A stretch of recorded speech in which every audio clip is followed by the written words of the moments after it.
What's going on, guys? So in today's video I'm going to be giving you an update on my Emersed planted setup. It's been around 4 months since I've posted that video and I haven't provided any kind of update or anything like that. So as you see, this tub here is the original one and it's starting to get a little out of control here. It's looking like my Emersed planted setups had a couple babies, but if you're following my channel you'll know that I just posted an Anubias propagation video. If you haven't seen it, I think it provides quite a few tips on how I'm able to grow so many Anubias plants in these setups. But we're not going to focus on that in this video. I'm going to be opening up my Emersed planted setup and I'm going to be giving you guys a quick little update on what kind of growth we've had. It's been pretty good in the last 4 months.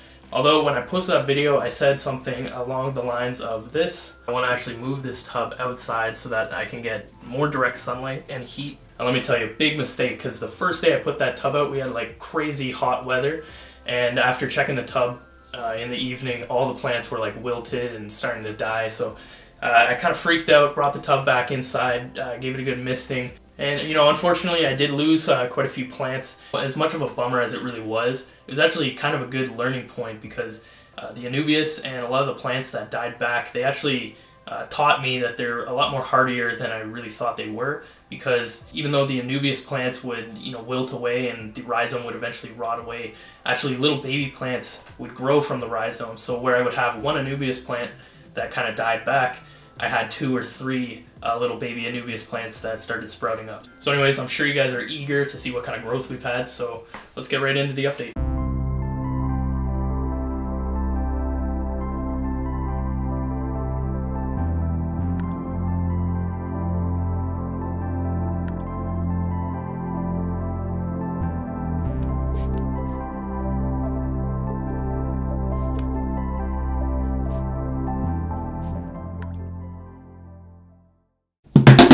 Alright guys, and there you have it, 4 months growth. Overall I'm pretty happy with this. I do think that little setback kind of stunted the progress that we could have had.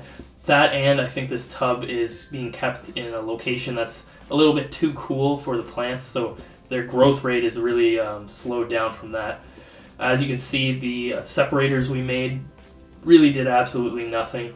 So if you're wanting to set one of these up and you don't want your plants mixing, I'd recommend just keeping them to a species only. Alright, and in the bottom left corner here we have dwarf baby tears. This was really affected by the little fiasco by putting the tub outside, but slowly and surely it's starting to come back. I'm propagating it and spreading it so that I can maximize its growth rate.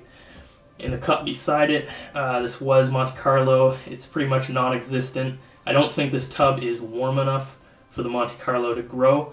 I've noticed it grows a little bit and then just kind of dies back. So the dwarf hairgrass, which doesn't look so great in the little cup that we put it in, but it's spread pretty much everywhere throughout the tub, so it's definitely spreading and doing well. And beside that is the hydrocotyl, which again goes pretty much wherever it wants. You may be able to notice that this side of the tub is the one facing the window, so all the hydrocotyl is kind of facing that way, which is kind of cool. Above that is this stem plant. Still not too sure what the species is, but it looks pretty cool, so I'm happy with that. Above that is all these little tiny baby Anubias plants. I think these look really, really sweet when they're small, and I'm definitely happy that the original Anubias plants didn't die for nothing. At least they sprouted up some babies. Alright, and over here, as well as sprinkled throughout the top, we have some Java fern plants. I've been playing around with adding larger and smaller plants just to see how they transition and how I can maximize their growth rates, and I've actually found some pretty interesting results, so maybe I'll have to make a video in the future showing you guys what I learned.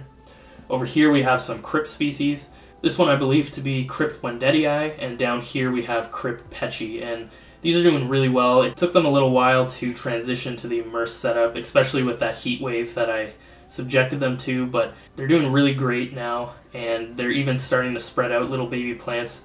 So I'm really excited about that. Alright, and then lastly we have a couple larger Anubias plants that I decided to throw in just because why not. And they seem to be doing really good, so I'm happy with everything overall. Alright, and there we have it, the update video. 4 months in, I'm really happy with the growth. I'm going to let it keep growing, see what happens, and I'll be sure to keep you guys updated along the way. If you like this video, leave it a like, comment if you have any questions, and consider subscribing if you haven't already done so. Until next time, I'll see you guys later. Thanks for watching.